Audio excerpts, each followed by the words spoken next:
Hello, this is J.N.S, and today I just want to do a real quick video on the differences between religion and mysticism. I just think that, you know, um, it's an interesting topic because you see like more people wanting to understand, like, okay, what exactly is mysticism? And I think that I just want to cover the topic. And so let's just get right into it. So, religion. Um, Generally it's a system of beliefs, so it's an organized system of beliefs. And in religion you usually have like some sort of ceremonies. You usually have specific tenets and rules that you have to follow. Generally you're expected to like exude a lot of externalization. This could be in the form of worship of like a god or even a group of gods. And so it's comforting to many people. It obviously has a dark side, and it also can bring about a lot of social interaction in terms of like the services, the weekly services that many of these religions have. Like for instance, if you attend church every Sunday or whatnot. But the difference between a religion and mysticism is that a religion is not able to substitute for the immediate awareness of consciousness of the ultimate reality. And so when you think about the even the root word of religion, it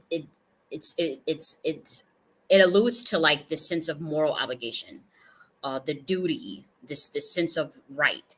And actually, that's what the etymology of religio of religion means. The etymology is religio, and that means moral obligation and this sense of rightness. And so, obviously, that can lead to extremes in fundamentalism that can take like a toxic turn for society. And we know just from history that religion has caused tons of chaos in the world. Um, Presumably, not even presumably, but they have some stats that state that religion has actually caused more deaths than like the actual wars. Particularly like the Crusades and the Spanish Inquisition rather. And these all of these wars fought in the name of God. And it's because of, again, that religio etymology of the sense of right and moral obligation that carries a frequency. So even just the definition of religion itself, alluding to moral obligation and sense of rightness, it's a frequency that is inculcated within the system itself.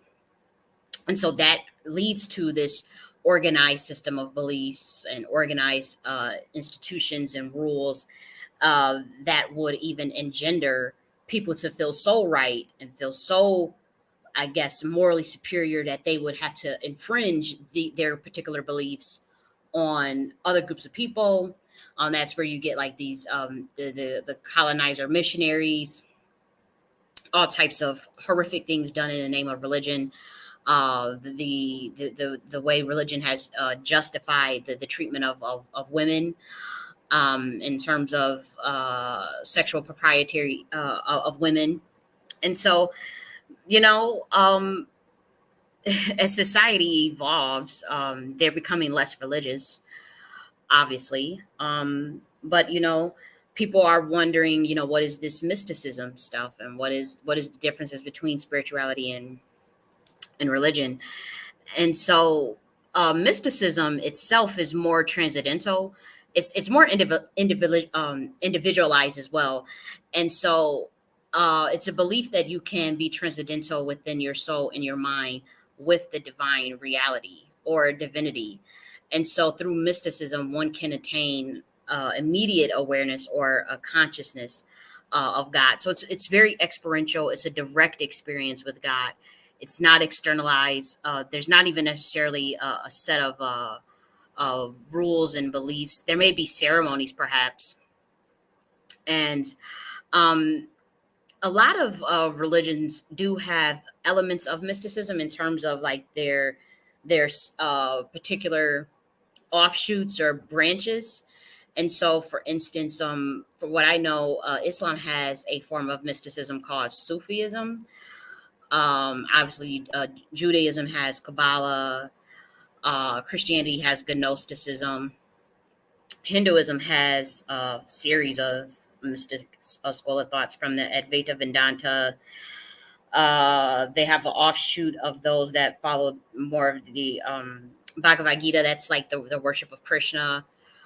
Then they have obviously the Shiva school of thought, Shivaism, Shaktiism, and so that in a sense can be looked at. It's more philosophical, but they certainly have elements of mysticism in that, and it is also believed that mysticism is I would say it truncates or has predated religion, because a lot of the texts that were collated, a lot of the collation of mythology and beliefs had to stem from someone's individual or yeah, individual mystic experience, and then you get the formalized texts and whatnot.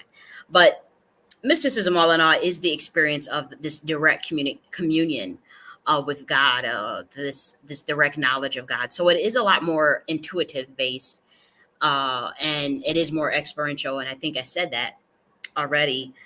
And so it also extends beyond intellectual understanding as well as beyond sensory.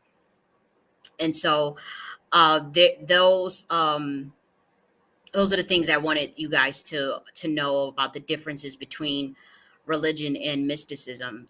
Now, when yesterday I had mentioned that we were going to talk about like some spiritual systems today, and we're not really going to get into like any specific ones per se, but um, in my background, I pretty much have studied in a scholarly sense most of the spiritual systems in existence, whether they're mainstream or not. That doesn't mean that I practice um, every spiritual system, or that I even lend credence to it. It was just a simple study, just more of an academic sense.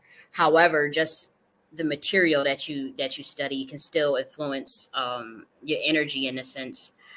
And so what I wanted to say for like those who are kind of like on a middle path, or a path of where you um because I don't want to say chaos magician, because that's not the word that I'm looking for, which this could go for those who are more of chaos magicians, but particularly those who are just curious and open-minded, and they are more spiritual, so they would go through a series of learning multiple things. And so I just wanted to give like some disclaimers about those who may do that, especially the young girls and young boys. I started my journey at around 19 in terms of mysticism. And so um, it started when I was thinking about going into seminary, and then I went and started to study the academic point of view of religion. So that required me to have to know, like, not so much required, but it was a part of the curriculum to study like all of these different um, religions, whether it be Buddhism, Hinduism, Christianity, Islam, etc., etc. Even the esoteric, uh, like more of the Hermeticism and whatnot. Um, and so that obviously, that background, it kind of expanded my view on things, and so much so that I just created my own shit. I said, you know what, this stuff is inspiring, it's cool, but I took it a little bit deeper and just was like, you know what, I'm just creating my own. What's the difference between you and a Mahavira or a Guru Nanak? A Mahavira created Jainism, and Guru Nanak created Sikhism. So I'm like, you know what, I'm just going to create my own shit. um and I'm not saying you guys have to do that, but if you're going to be one of the ones that's into that, the a chaos magician or a mystic, and you are curious about things, just for your own gnosis, I would say to at least take some time to learn a spiritual system before exploring another system. That can take anywhere from 1 to 3 years. And you want to do that because, for one, you want to, anything that you read, any of these texts that you pick up that have to deal with collective consciousness, in a sense where you are tapping into the archetypes or the dimensions of a particular entity or deity. Say you get into like Hinduism. Hinduism has about, I believe, up to 300 million different deities. That's, I mean, that number could be higher, but from, I remember about 10 years ago, I think the number was like at 300 million. That's a lot. Like that's quite a bit. And so they're obviously polytheistic. And so if you're one of these young people that goes into that and you start like studying that from an esoteric point of view, but imagine if you're not looking at that academically, you're just curious to actually work with that sort of thing in terms of inculcating it in your spiritual practices. For one, again, it's going to take a lot of time. You have to see if that stuff resonates for you with you. There's that whole pantheon is so vast, you know, that it'll take years to even understand. But then there's philosophies within that branch. So then, like, what philosophy are you drawn to? And that's just with one particular religion. But then, so let's say you have some, as a chaos magician, you have some interest in learning about Hermeticism and the teachings of Hermes Trismegistus. I really don't get into the Western conceptions of the Hermes of Tahuti's teachings. I find it credulous, kind of. But let's just say you're one of those people that go into that. Uh, Again, it'll take time to study those conceptions to see if those energies even want to work with you. And one of the things I think people get gun ho about me personally, I was never that type in my journey, but they'll get gun ho about working with a new archetype or a new dimension, and it may not be for them. They'll have horrific experiences, and then they'll demonize the whole school of thought, or pathologize and say, okay, this is bad, and they'll run scared out of the particular uh path, or if not path, but that mystic school of thought, because of their horrific experience. That could be actually more so a feedback loop of a reflection of where you're at spiritually, of what were your intentions with working with that energy, and your experiences. Did that energy come to you? And so all of those things should be taken into account when you get into that mystic lifestyle. Now, some people are more ceremonial. They'll follow us. They believe very strongly that you must be initiated into things, that you must have these elaborate ceremonies, that you must pay your dues, that you must, like, there's some people that really believe in that. And then you have others like me who are very renegade, who are very like, look, um, I'm very intuitive. We're naturally, as humans, very spiritual. We're spirits in a human body, so we'll know intuitively what we gravitate towards, and we'll do that research and our due diligence to make sure that we're not stepping on any toes and being disrespectful before we tap into those realms and deal with those certain archetypes.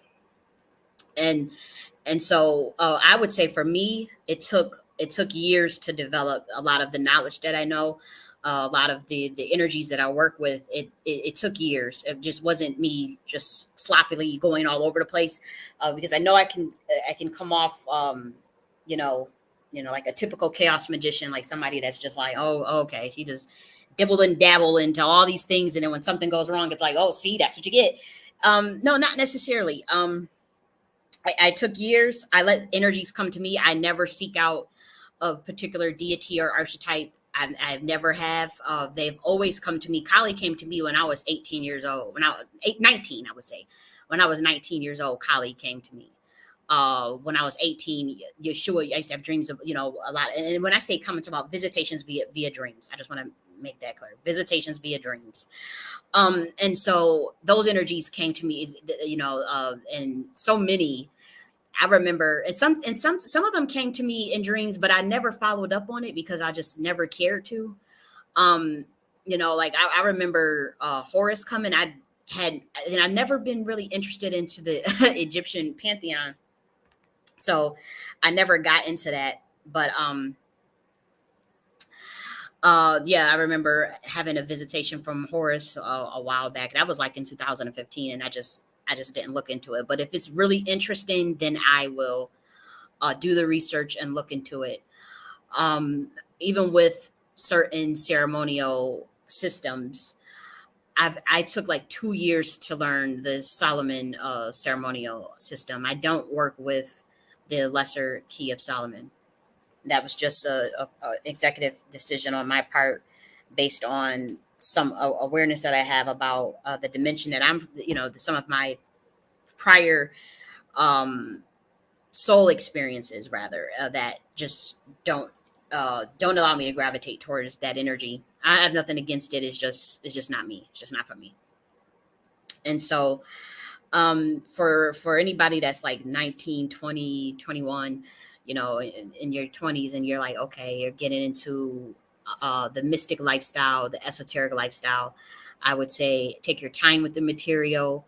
Let the energies come to you, the archetypes come to you, and also seek for greater understanding and greater awareness first and foremost, as well as the energy that's going to allow you to grow to your highest self, to your highest purpose.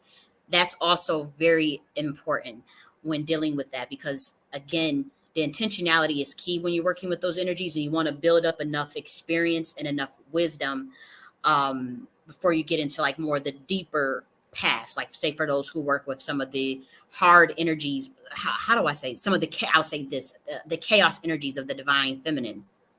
For instance, a Tiamat energy, the Kalima energies, the Lilith energy, the Azilidantor energies. Those are very, very heavy, heavy energies to deal with. The Erishkigal. And so you have to build up a level. Believe it or not, I would say, from my personal experience, a level of purity to work with those energies. Not so much in a sense of moral turpitude, but the maturity of the soul has to be there. You have to be really ready to release the ego, to release the lower self, to work with those energies effectively, um, in terms of really reaching a transcendent state. Now, I hear of people that, they have horrific experiences. Like, they'll say, oh, I worked with Lilith, and oh my gosh, it was so horrific, all these crazy things started to happen, and oh my gosh, don't ever go near that, don't ever go near that stuff.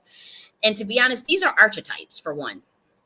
So if you fear them, you're already subconsciously, if you're one of those ones that subconsciously see these energies as above you, or something you need to worship, something you need to placate to, you're already in the wrong state of mind. Also, if the intention is not aligned with that entity's energy and what they stand for, it's like output input. Whatever you output, sometimes it will be a feedback loop, and that energy will this send that energy back right to you.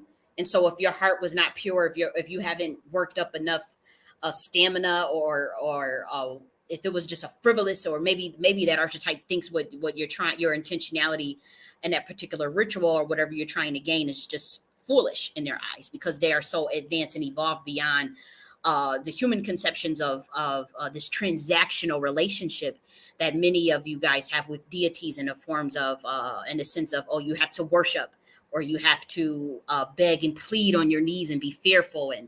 And some entities are just really past that. Some archetypes are just like, I don't like your energy. I really don't want to work with you. And so they'll have these horrific experiences, and then they'll run back to mainstream religion, and they'll be like, oh my gosh, and they'll have these horrific experiences. I have to say, I haven't had anything of this sort happen.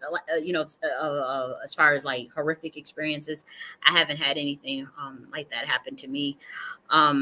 But I've heard of it, and it's definitely reality. And I'm not saying that it can never happen to me, But again, it's usually some sort of inner shadow, some sort of inner demon. We'll use the best word to say, some sort of inner demon within that is being projected onto that particular archetype or dimension, and then it starts to mirror you. It's like a mirror effect.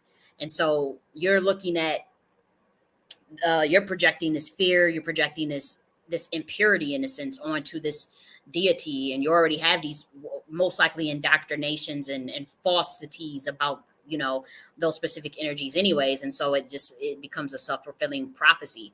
One of the things though about the divine feminine, in terms of the dark divine feminine, when we're working with the heavy energies of like the crone mother energy, or the chaos intelligence energy, as quiet as it's kept, and this is not really well known in the esoteric circles and in uh, the even the occult circles. Working with those energies, believe it or not, you have to it's you have to build up a level of mindfulness and a level of purity. When you're working with the Kalima energy, you're coming with a heavy sense of awareness about yourself, and again, you're ready to walk away from the materialism. You're most likely a stoic of some sort. You're most likely well advanced, you know, in terms of working with the with your energy, and we're working with those type of things. And so when people have like a bad experience with, oh, Kalima destroyed my life or whatever, it's like it's most likely a feedback loop of of a mirroring effect. It could be that, or it could be you asked for something and these were the steps required to get that result. It could be that, and so you would have to trust the process, and be mature enough to trust the process to get the final result of what you're looking for. Or you are projecting energies onto that archetype that cannot your deliver what you want based on that particular intentionality. Like, say if you want prosperity, you wouldn't go to Tiamat really, or to a Kalima for like, oh, you want this prosperity, you know, as far as like this that's your intention. You want material prosperity, and you go to Kalima, it's like, well, I focus on like getting rid of delusions and ego, honey. Like I focus on uh waking you up to your godhood and to your God consciousness. I mean, we'll work with you. Like we'll you know, we'll do what we see what we can do, but there's far more energies that are more accessible. Say like, you know, a Lakshmi. You would go to like a Lakshmi more so for such a thing, or even a Ganesh, you know. And even some of the angels in the Solomonic path. Um, so it can be that as well. And so people get excited and gung ho. Like I remember when Beyonce did like the yellow with the Oshun, and the was it the Lemonade album? Yeah. And everybody, all the girls, all of a sudden was an Oshun. Oshun was their head. Oshun chose them. Oshun is their mother. Oshun. And it was like, if I was that deity, I'd be gonna slap the shit out of I would be like, I'm done. Because and that's a part of the process of people exploring and getting excited. But I mean, I would just be so annoyed if I was that particular deity. And it's like, you know, so I do want to suggest a really nice book that will help you um, find a deity that is aligned with your natal chart, that is aligned with your numerology based on your birthday. Let me see if I can pull this up right here. See if we can get it. Okay, yes, I'll pull it up and I'll share my screen. This book right here, I actually bought this, and it's a manual of how to find gods and goddesses using your particular numerology.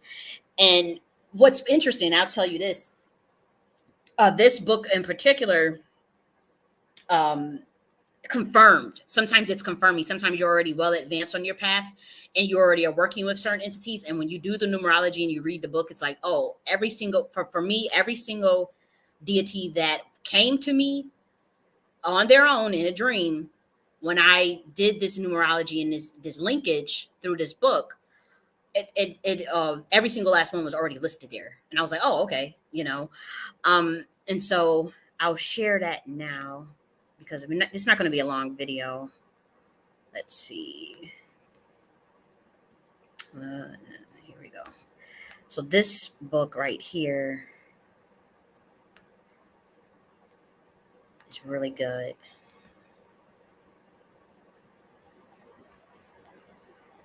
Okay, it kind of shows like, okay, here we go.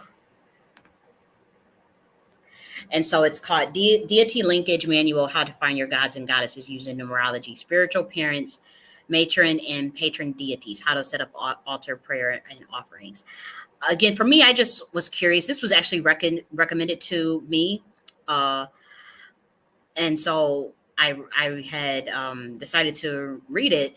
And what I found was that it was already confirming for me.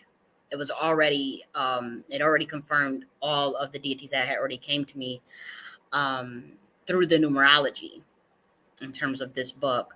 And so I thought this was a pretty cool book to get. I didn't really use like the setup, altar, the prayer, the offerings. I didn't really use that. I just was curious about the numerology itself. Like it was a new concept to me, so I just wanted to try it out for myself. And I have to say, it was accurate. Yeah, so yeah, for those that are like going into that mystic path and they're not necessarily interested in following one particular mysticism, or they're just curious to explore it, they're in a stage of exploration, and or maybe they're just looking at it from the scholarly point of view, the more academic point of view of looking at that material. I would say at least devote 1 to 3 years to a particular system before bouncing around. Again, I'm 31. I've been studying this stuff since I was 18, so I'm still a baby in a sense. But I did take a considerable amount of time, at least a year, to study different things. I know with the Solomonic, the Greater Key of Solomon, I took 2 years literally before I even touched anything regarding ceremonial magic. I took 2 years, and 2 years is not nothing. Like people take 10, 15 years. And again, with the mystic experience, it's individualized, it's very personalized, and it's very experiential. So allow God to feed you that information and to speak to your soul and ask for that revelation. That can be via dreams or numerology. For me, I prefer dreams and numerology. I don't prefer to hear, how people be saying they hear voices and stuff. And I've never liked that. Or even people see things like, how people be like, oh, I see, some of the mediums and stuff. I never had that because I actually, it was a part of an agreement before part of my agreement for even coming down here. Like, I don't want to see no sherm shit. You got something to say to me, communicate it in a dream or communicate it in numbers. I decipher numbers. Or in the gematria. I prefer gematria the most, but I'm still learning gematria, to be honest. But I'm like, I don't want to, like, I be listening to some of the sisters, other melanated sisters, and they be like, oh, I saw such and such just walk on past, or I just seen a spirit just walk. I have to say, I've never seen it. And I remember one time when I had woke up out of the dream state, you think you see something, which I didn't, but um it's interesting to hear other people's stories. But nope, I'm like, dreams and numerology, that's it. That's it. I don't want to see nothing. So I never had experiences like when people be saying they be hearing stuff. I'm like, nah, that never happened with me. Oops. Oh, I didn't mean to play my feedback like that. Yep. But yeah, I think that's all I wanted to cover. More of the generation Z, they're going to be getting more into mysticism over religion. Um, and again, most of these mainstream religions have their own mystic system, so it's not really so far. It's not so dichotomous or so mutually exclusive. Like you have to choose one or the other. Like if like we were talking about earlier, Islam has Sufism, so it's not like, oh my gosh, like these our generations are gonna go into like this dark abyss. No, it's totally not like that. Humanity is evolving. It's as simple as that. They're evolving, And I think that's a good thing. I just don't want people to be reckless. Like there was that era in the 60s, the sex, drugs, rock and roll era, the Aleister Crowley type thing, the Western tantric thing had came into the U.S. and people lost their minds. You know, a lot of people started doing drugs, the psychedelics, and all that stuff, and people didn't know how to handle that information. I remember, well, I'm born in 1992, but I actually wrote a whole research paper on how tantra entered the United States with Osho and Trungpa and the some of the tantrics, the Western tantras, sex magic in California and all that. So I was just researching all this stuff, and I'm like, and I started reviewing some of the clips from the 1960s of the things they were doing in the park and some of the interviews.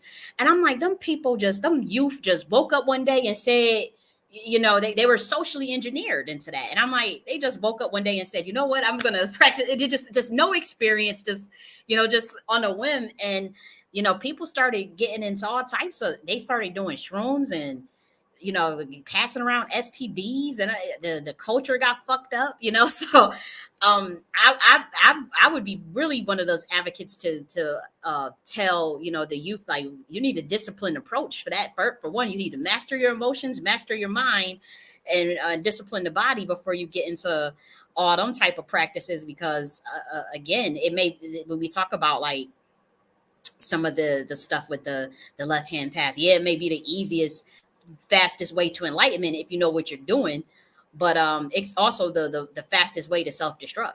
And every text warn you about that. Like all of the tantric texts warn you about it. And I'm not talking about Western left hand path, I'm talking about Eastern left hand path, by the way. Yeah, so I just wouldn't want nothing like that to happen. Like even with the popularity of the Aleister Crowley stuff, and I tried to read that, and I was just like, it just did not resonate with me. I'm like, it didn't resonate, you know. I just wasn't feeling it. But that's just me, you know. But you know, to this day, when you see the way the music industry models their whole craft after following that chaos magician, and a lot of his teachings are, for one, fucked up, misinterpreted, based off of ancient science that he didn't understand, that he did not even unlock. He didn't even really go through the proper channels to even understand that information. And so you got, you know, these magicians putting him on their albums. The Beatles had him on their album and all this stuff on the album cover. And I'm like, I mean, I read his stuff. I wasn't impressed. That's just me. I just wasn't impressed. And I saw it for what it was. I'm like, he done went and hijacked some people's shit, some melanated people's shit, and misinterpreted, and you know, what have you. And then they got melanated folk, Black Americans, following that shit. It's just a mess. It's a hot ass mess. So I'm like, man, the youth gonna get out. And I say this because I was just watching a video of XXX Temptation. Um, XXX Temptation was they had in like this. He was in jail, and he had, I guess, in a panic, called um a chaos magician and was asking for like a ritual to help get out of jail. And so he was trying to summon Hecate on a phone. And I was like, what kind of shit am I watching? I'm like, what kind of stuff? And it was just, it just seemed like kids playing around with something that they, you know what I mean? And well, that's a part of life too, to hit your head a couple of times, to play around with something and to bump your fucking head. And so that's a part of it. So you know, you have that element of it. But when I saw that yesterday, I said, you know what? I think I also want to talk about that as well. Like for the youth that want to get into the mystic, the whether that be the right hand path, left hand path, middle path, whether you are ceremonial, whether you are a chaos magician, whether you're a renegade, you want to take that slow. Take it slow. Take one step at a time. Allow those energies to come to you. Ask for revelation in your dreams. You can use the numerology, study your natal chart to see like what planets align with certain archetypes that you want to work with. And I'll say this lastly because I got to get off of here. Excuse me.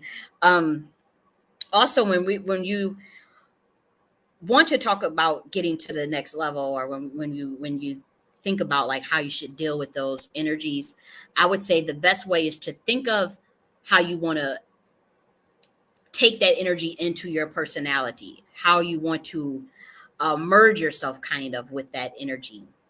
And so it's not so much that you have to externalize your power to that entity. You do not have to do that. You can look at this as a very philosophical, very scientific way. You don't have to, in terms of, okay, this is an archetype of an interdimensionality that I want to explore regarding my consciousness. And based off of this archetype's characteristics, I am going to inculcate that into my conscious mind or my prime conscious mind. And you would actually see some good results. For me personally, that was the best results I had. Versus you feel like you gotta go sacrifice a goat, go sacrifice, go do these things, go get all these this offerings and all of this stuff to please this deity, and then they start feeding and wanting more and more, and if you don't feed them, then they tear up your shit and all that. You really don't have to do all that. You don't have to look at it as transactional, and that's another thing I want to tell the youth to move away from this transactional thing. Some of them are always going to be transactional because they are tertiary or luminary deities, so they're not probably primordial. um but the ones that that can only be invoked if you bring them some rum or a cigar, or you know those type of things. And so I understand that. I'm not knocking that because it does work. uh However, the best results in terms of fast tracking your power and activating your power would be to see it more as a spiritual science, a spiritual technology in which you are exploring archetypes of interdimensionality of consciousness and assessing characteristics that you want to add unto your essence, add into your prime conscious mind. And so I'll give you an example. Let's say let's just say Ogun, for instance, this warrior energy of the metal, the irons. Um, Also, believe it or not, into the technology law, and not so much in a justice sense, but when you think of law enforcement, that is the Ogun energy, that warrior energy, very primal. I won't say primordial, but very earthly primal.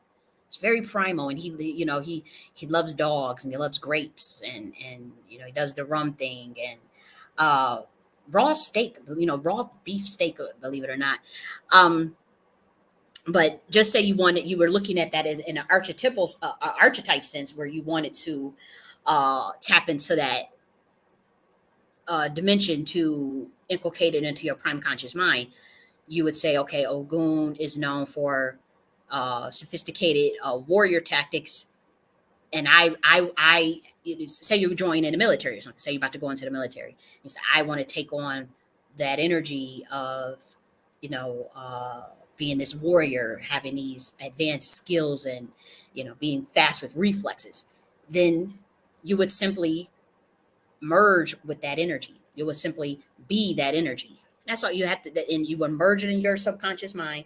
And if you want to do the offering stuff, you can do that offering stuff. But I'm saying, as we go on into more of the mental plane, you're going to see more of this become um kind of like I was talking yesterday about the show Shaman King, with this oversoul stuff. You're going to see it more become like that, where you could switch it out at will. This was the original form of monarch mentalism, of intergalactic mentalism, that got perverted and distorted on planet Earth, unfortunately.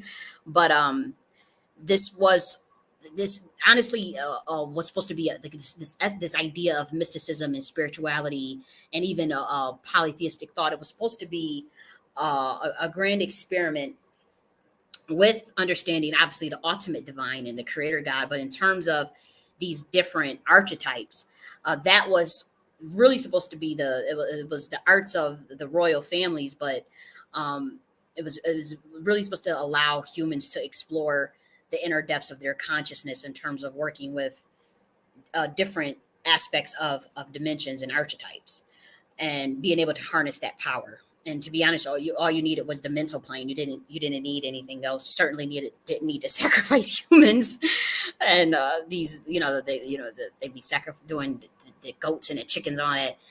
I never got into that. I never got into that whatsoever. um, but people do. You'll see people. You'll see that energy dying out. That era of that whole school of thought dying out, because you'll see that you can refill electrons and move the electromagnetic field of electrons and photons, as well as your infrared rays. Um, yeah, as well. Yeah, your infrared rays. You'll be able to shift that without having to resort to blood life force. You're going to be able to shift that just from the mental plane, and humans are going to be able to develop that gift. This is what Yeshua was trying to tell people. He said, "Greater work shall you do than me." If you only you believe, you put in that work. You gotta believe. The intergalactic mentalism. The same thing that many of the archetypes are trying to allude to.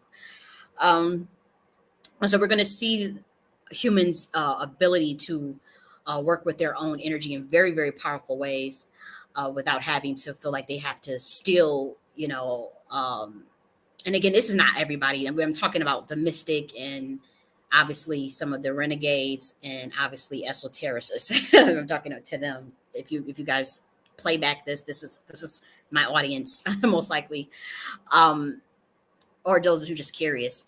But you'll see that you don't have to resort to the absorption of external forces, living forces, and other people, to get um, what people are looking for when they want to manifest, or when they want to go to the next level. And so I'll say that, and I'll end it with that. Yep, I'll end it with that, and I'll talk to you guys later. Bye. Oh, I see some comments. I just want to address the comments first. Let's see. It says, I'm also happy for us underdogs having these reserve spells to put us on the top, because we in the era of pure high. Yeah, exactly. It's about the purity. And that's what I was saying. I don't know if you caught it earlier when I was saying, like, we're working with the energies of the primordial mother, and people get all excited because it's just all this power, all of this access, all of this, they get so power hungry. And I'm like, no, you got those energies require purity. Those energies require a lot of love energy to even activate, and they choose you. You don't just go to Kaliman and TMI and on some fuckery, and I do agree that we're in the era of pure higher heart, so all of this stuff with the blood, with the ridiculous blood magic, and all the stuff that these chaos magicians were doing, or even ceremonial magicians, they're going to see like that stuff just die out. Like, even a lot of people that was following the Crowley way, they're going to be like, I have to, the people are just going to evolve. They're going to evolve, and they're going to be able to do a lot of things through the mental plane. And to me, that's good from my perspective, because that's all I've been dealing with is the mental plane. Maybe a offering here or there of to the righteous ancestors, like maybe like a piece of cake or something. But like, when I hear some of the things I've had ex friends like tell me that they would rip out the heart of a cow and squeeze it, and to so that they could take out such and such, so that they can inherit their parents' wealth. So I've literally heard shit like this. Like, I'm saying, I'm just giving a general, but like, literally, I heard about taking a cow, squeezing the cow's heart, and because the friend was mad at the mother. I said, what the fuck? I mean, it was just so foreign to me. I was just looking like, what in the world? And then they were trying to get me into that stuff. They were trying to get me into, we gonna go into the go away shop. I'm like, nah, that's to me, intergalactic mentalism, everything from the mental plane. All you need is your mental and your heart spaces. Your heart is a neural system too. And so, like, when you're working with some of them, if you want to go to like that world, everybody is in quest for this power, and they feel like they working with the highest forms of they want to work with Kali, or they want to work with the Tahudis. Now, them energies require a lot of purity. And another thing that these magicians are realizing is they were working with homunculus. They were working with entities that were posing as other deities, and they didn't know, because how would you know? Even if you are a ceremony, it don't matter if you study 30 years and you a ceremonial magician and you just set up the circle, whatever, and you conjure up the entity that's saying they Tahuti. They could say they Tahuti, but is that really Tahuti? Like, or is that really the demon that you think you conjuring? Is it really them, or is they could they be acting like they them? So that's a thing. And you said that sounds to me like reptilian. It is. A lot of archons, they do that shit. They'll tell you that they one thing and it don't be them. And so a lot of that's another thing that people are going to be realizing, like with this shakedown. It's a shakedown of epic proportions in the spiritual world, believe it or not, because it's a lot of imbalance. It's just a lot of fuckery, and it's been a lot of imbalance. And so it's the pure removal of low governing force. It's nothing personal. It's just something the universe does, particularly the primordial mothers. And so them primordial mothers, they're gonna be, and people are annoyed, like, oh, we got. I hate when people talk about we gotta be moral. I hate when people talk about we gotta be. It's not even about that. It's just about input output, and it's like, and we're in a day and age where it's just too much imbalance. And so what they call the Kali Yuga, and Kali is so upset that they decided to call the age that we are currently in Kali Yuga. But because it's just like, really, you're gonna call the age of deception, name it after the primordial mother, like, really? But it was certainly an age of deception. And so right now we're coming out of that age. We're coming out of that age of deception. We're going into this age of cleansing, higher consciousness. We're going into an age where there's more balance, and it's as simple as that. It's as simple as that.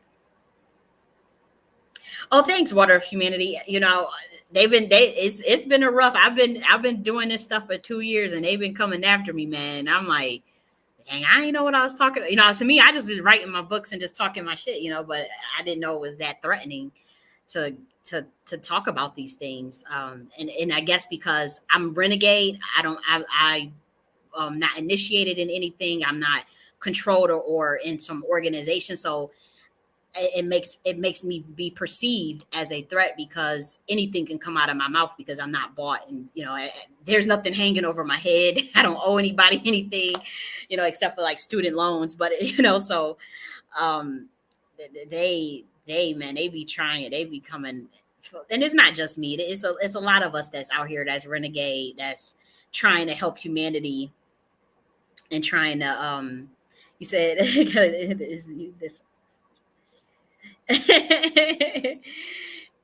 uh, perhaps. I saw your comment. Yeah, but it's a lot of us that deals with the shenanigans, because we want to uplift humanity and actually tap into our higher self at the same time. And like you were saying about like these archon, that archon energy thrives off of all of us being in our lower selves, being disconnected and unaware. And so those of us that break out of this system and don't want to play that game, that derma urge turns on you, in a sense. And that could be a perception too. I'm also willing to grasp with the fact that that can be a perception of a trick of my own photons, or a trick of my own mind manifesting it. And so that is also something I'm exploring in real time. I'm exploring, like, okay, if you change the perception of way you see things you perceive change. That's also true. But I also sometimes sense that there is a legitimate external you know force trying to disrupt some of the things that I'm trying to get out to humanity. And so just grappling in real time with that. That's all. So I'll talk to you guys later. I actually have a meeting to get to. I'll talk to you guys later. Bye.